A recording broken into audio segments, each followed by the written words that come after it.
red button there going there. Yep. Is there a red button? Okay. There's a red button. We're recording. Okay. So I'm at this point now here where I've gotten quite a bit of the interior sinew and muscle and fat scraped from the inside, and this is what it looks like. I'm just now working on finishing up. I guess I could actually stick a little bit to kind of show you. Look, this is just a lightweight steel thing that was laying out here on the ground, and it's really good for doing this. It's recommended because it's got a 90-degree angle on it, Mm-hmm. and it is not sharp, but it's got a nice edge on it. So if it was too sharp, I would risk puncturing the skin, and I don't want to do that like with a knife, like with a sharp knife. You could conceivably use a knife blade edge down, like at a 90-degree angle, and scrape it, but that might risk cutting through the skin. So this just happened to be laying around, and it's been working really well. Now for some portions, like right here, I want to get a little bit of a close-up there.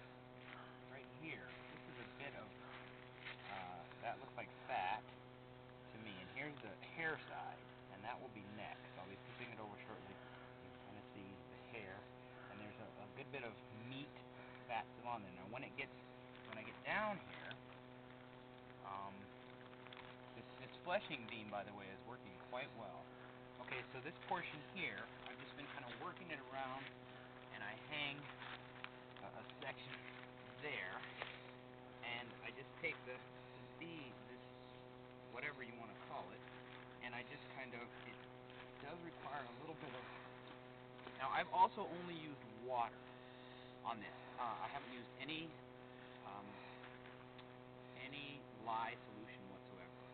This is only soaked in water, and it's recommended, and some people use lye to make it easier to remove the skin and the fur. I have only used water so far, which has been used before by, for instance, the Indians. Will it get soft without the lye or the tannin?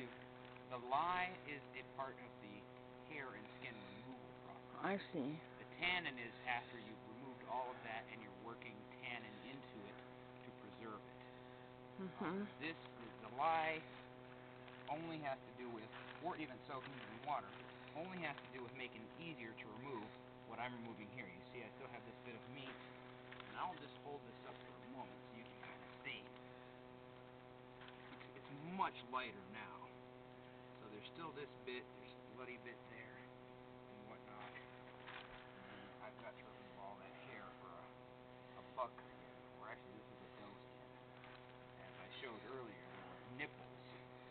Oh. This thing which occurred to me quite suddenly, and I mentioned that because it's kind of a sad moment. And anyhow, I'm just going to demonstrate briefly how this works as far as removing to get it down to this point here. This is kind of what you want, in my understanding. You basically want it to the point where it's, there's none of this scraggly bits of meat and whatnot. Right. Down to Right. this, whatever you want to call it. And just using something like this, I could even use a good stick, as the Indians did. I can just scrape. Now I'm pulling this and using the weight. This is pretty heavy. It's been soaking. It's full of water still. I'm just using the weight of hanging this over the edge of this beam to hold it so that as I push it down, I'm able to work it. So you can kind of see how it does require energy, strength, and it's not simple maybe, but not easy. Simple, but it does require energy. Had you already described your apron? Yeah, actually I did. Okay. This simple thing, which the more I think about it, actually when I started this morning I had made plastic gauntlets to go up here, and now I've just eschewed those because they're just seem to be more in the way. Then I'll just wash the shirt. It seems to be a little bit, and I think that if this was newer, this was a fresher skin, like if I had just hunted this deer and taken it out, I might even do this with my hands. probably not discard, which I don't know exactly what I'm going to do with all that. This is bits of scrapings and whatnot. And there are sinew in here, which I've talked about sinew already a little bit. It's this stringy stuff here, very strong. And this was, as I said, traditionally used in fletching to tie around the feathers. Sinew is used for a lot of things. Very strong, stringy stuff.